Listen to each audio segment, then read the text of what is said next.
Okay, so for this deep dive, we're going straight into a really striking part of the Bible, Isaiah chapter 6. Right. And it kicks off with this very precise marker in time. The year King Uzziah died sets the scene immediately. Exactly. And boom, we're right there in the temple witnessing this incredible vision. Yeah, the source paints this picture of the Lord seated on a throne, and it's described as, high and exalted. And the detail about the train of his robe filling the entire temple, that gives you such a sense of, well, immense scale and majesty right away. It really does. It's not just saying God is great, it's showing it visually. Yeah. That overflowing presence is sort of speaks volumes about divine glory before anything else even happens. Totally. It's tangible almost. And then you have these other figures there, the seraphs hovering above. And the description of them is fascinating, isn't it? 6 wings. So specific. Two covering their faces, two covering their feet, and two they use for flying. It makes you pause and think, what exactly are these beings? Well, they're often linked with like fire and purity, intense holiness. And that posture, covering face and feet, suggests profound reverence, humility, really, in that presence. And they're crying out, repeating this phrase. Holy, holy, holy is the Lord Almighty. The whole earth is full of his glory. It's this powerful, constant affirmation, like the very air vibrates with it. And speaking of vibrating, the text says the sound of their voices actually shakes the doorposts and thresholds. Yeah, and the temple fills with smoke.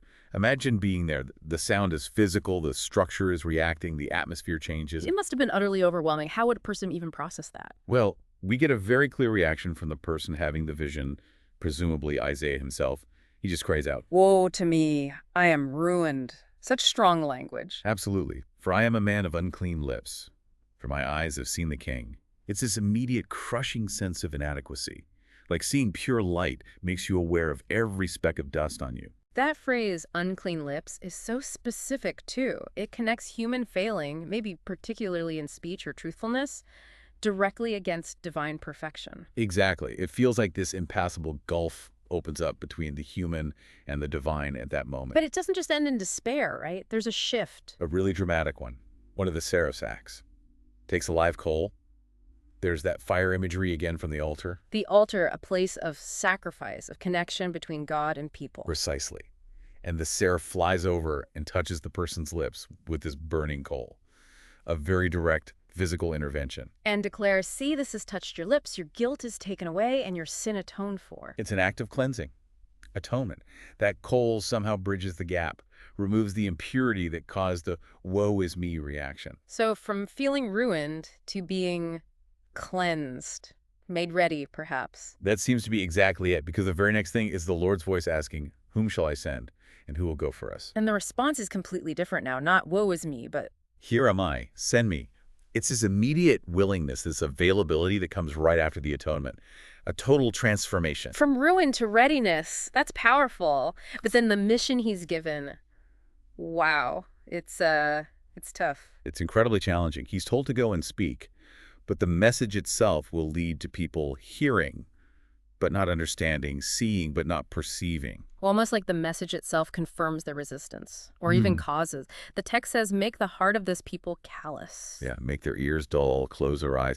It sounds like a judgment where the message itself prevents repentance, prevents healing for those who resist. Yeah. Very stark. And this state of affairs isn't short-lived. It lasts until, well, devastation. Cities ruined, land forsaken. It sounds utterly final. It does. Like everything is just cut down, destroyed, widespread ruin. But then right at the end, there's this twist, isn't there? This final image. Yes, even after describing near total destruction like only a tenth remains, and it gets ravaged too, there's a comparison. To trees being cut down like the terebinth and the oak. Right.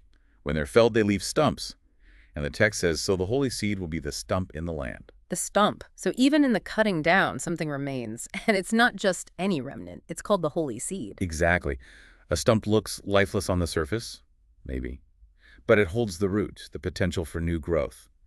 Identifying it as the holy seed gives it this sense of divine purpose, continuity, hope, maybe, amidst the judgment. So when you take it all together, this overwhelming vision, the deep sense of failure, the surprising cleansing, the willingness to go, the difficult message, the devastation, and then this final picture of a stump, a holy seed remaining. It's quite a journey in one chapter. It really is. It leaves you thinking, doesn't it? What does that image, the holy seed surviving as a stump when everything else seems lost, what does it say about finding purpose or resilience or maybe even hope in really difficult, seemingly devastating circumstances? What part of this whole vision really stands out to you?